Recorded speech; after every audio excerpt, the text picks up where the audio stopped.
আসসালামু আলাইকুম। রাজনীতি। বাংলাদেশে যারা রাজনীতি করবেন, দয়া করে এই ভিডিওটা যদি একটু বোঝার চেষ্টা করেন, আমি যে কথাগুলো বলবো একটু গুরুত্বপূর্ণ। রাজনীতি মানুষের জন্মগত অধিকার না হলেও একটা দেশের মৌলিক অধিকারের মধ্যেই পড়ে। হ্যাঁ, রাজনীতি কারা করেন? রাজনীতি যে কেউ করতে পারেন। যে কোনো ধর্মের, যে কোনো বর্ণের, যে কোনো বংশের বা যে কোনো গোত্রের মানুষও করতে পারেন। এটা সকল দেশের ক্ষেত্রেই প্রযোজ্য।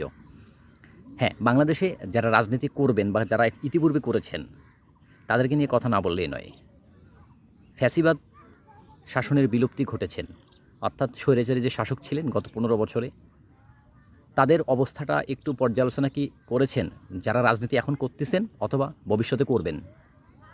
কেন আজকে তারা পুরো দেশ থেকে পলাতক? আচ্ছা, তাদের আত্মীয়-স্বজনরা, তাদের স্ত্রী সন্তানরা, তাদের কাছের পাশের বন্ধুগুলো কোথায় এখন?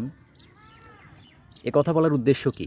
বাংলাদেশে যারা রাজনীতি করেন, মানে যে নেতা হন আর কি, দেখা যায় একজন নেতা হলে এই নেতার নাম ভাঙে তার বন্ধুবান্ধব থেকে শুরু করে তার আত্মীয়রে আত্মীয়, শ্বশুরবাড়ির আত্মীয়, মামা শ্বশুরের বাড়ির আত্মীয়, ফুপা শ্বশুরের বাড়ির আত্মীয়, এইরকম বহু আত্মীয় বের হয়। তো এই আত্মীয় বের হওয়ার জন্য দেখা যায় এই নেতাদের থেকে তারা বিশেষ কিছু সুবিধা নেয়, বা নেতা হওয়ার জন্যও এই আত্মীয় স্বজনরা বিশেষ সুবিধা দিয়ে থাকেন। যেমন মনে করেন ক্ষমতা, বিভিন্নভাবে তাদেরকে সাহায্য সহযোগিতা করেন যাতে তিনি একজন নেতা হতে পারেন। এবং নেতা হওয়ার পরে দেখা যায় তাদের আত্মীয় স্বজনদের ভাগ্য ফেলে মানে মানে এখন আঙুল ফুলে কলা গাছ, অর্থাৎ রাতারাতি পরিবর্তন হয়ে যায়। শুধু যে নেতার পরিবর্তন হয় তা কিন্তু নয়, আত্মীয় স্বজনদের পরিবর্তন হয়। তবে সেগুলো কিন্তু কখনো সৎ পথে নয়, অসৎ পথেই বলা যায়। দুর্নীতি করে, অন্যায় করে, অপকর্ম করে। কথা বলার কারণ কি? দেখেন, ১৫ বছর শেখ হাসিনা যে শাসন চালিয়েছেন, সে সময় যারা নেতা ছিলেন তার অধিকাংশ নেতাই আজকে দেশের বাহিরে, দেশের পলাতক। কথা হচ্ছে তাদের যারা আত্মীয় স্বজন, মানে তিনি যাদেরকে সুযোগ সুবিধা দিয়েছেন বা যারা তার কাছ থেকে সুযোগ সুবিধা নিয়েছে, তারা তার জন্য কতটুকু কি করতে পেরেছে এই মুহূর্তে বা কি করতে পারবে? কিচ্ছু করতে পারবে না। বরঞ্চ পরিচয় দেওয়াটাই এখন একজন হুমকি। যে এই জন্য আমার কথা হচ্ছে, রাজনীতি করতে হলে বাংলাদেশে আপনাকে সততার সহিত করতে হবে। রাজনীতির মূল উদ্দেশ্যই ঠিক তাই, মানে সেবা করা, জনগণের সেবা করা নিঃস্বার্থভাবে। জনগণকে আপনি মেধা দিয়ে সাহায্য করবেন, সময় দিয়ে সাহায্য করবেন, অর্থ দিয়ে সাহায্য করবেন, শরীরের শক্তি দিয়ে সাহায্য করবেন। এর বিনিময়ে জনগণ আপনাকে মাথায় করে রাখবে, এর বিনিময়ে জনগণ আপনাকে হৃদয়ে রাখবেন।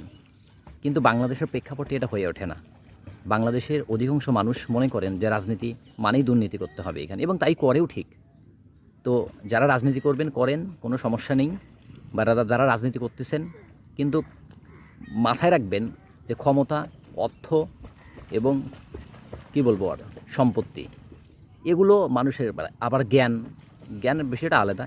অর্থাৎ ক্ষমতা এবং অর্থ সম্পদ এগুলো মানুষের কাছে চিরস্থায়ী নয়, এগুলো পরিবর্তন হয়। যদি আপনি ক্ষমতাকে সঠিকভাবে ব্যবহার করতে পারেন, অর্থাৎ মানে যে দায়িত্ব আপনাকে দেওয়া হবে সেটা যদি আপনি সঠিকভাবে ব্যবহার করতে পারেন, যাদের জন্য দেওয়া, মানে যে কার্যক্রম করার জন্য আপনাকে দায়িত্বটা দেওয়া হয়, যদি আপনি সেটা সঠিকভাবে করতে পারেন, তাহলে আপনি হৃদয়ে থাকবেন জনগণের। আর যদি সেটাকে মানে অপব্যবহার করেন বা অন্যায়ভাবে ব্যবহার করেন, তাহলে এই ক্ষমতা আপনার উপরও ব্যবহার হতে পারে বা হবেই। এটা রাজনীতির ক্ষেত্রে অনুরূপভাবে টাকা পয়সা, অর্থ সম্পদ যেভাবে আপনি ইনকাম করেন না কেন, যদি আপনি অবৈধভাবে ইনকাম করেন, অসৎ পথে ইনকাম করেন, দুর্নীতিভাবে ইনকাম করেন, মাথায় রাখেন এই অর্থ সম্পদগুলোও আপনার জন্য একটা সময় কাল হয়ে দাঁড়াবে। আপনার জন্য একটা সময় সবচেয়ে বড় হুমকি, সবচেয়ে বড় বিপদ হয়ে দাঁড়াবে। অতএব রাজনীতি করার আগে একটু নিজেদেরকে আগে মানিয়ে নেন যে আসলে এটা মহাদায়িত্ব, গুরুদায়িত্ব। আমরা মনে করি রাজনীতি খুব সহজ, না, রাজনীতি সবচেয়ে কঠিন কাজ এবং সবচেয়ে ভালো কাজ পৃথিবীতে। তাই রাজনীতি করার আগে একটু সচেতন হন। অযথায় নিজের জীবনের সঙ্গে সঙ্গে নিজের পরিবার, প্রিয় সন্তান, আত্মীয় স্বজন, বন্ধুবান্ধব, তাদের কাছ থেকে যেন আপনাকে এমন কিছু শুনতে না হয়, বা তাদের কাছ থেকে যেন এমনভাবে আপনাকে দূরে না থাকতে হয় এখন যারা দূরে আছেন। তাই রাজনীতি করার আগে সচেতন হন, অন্যথায় আপনি অন্য কিছু করতে পারেন। রাজনীতি করলে অবশ্যই আপনাকে সৎভাবে করতে হবে বাংলাদেশে।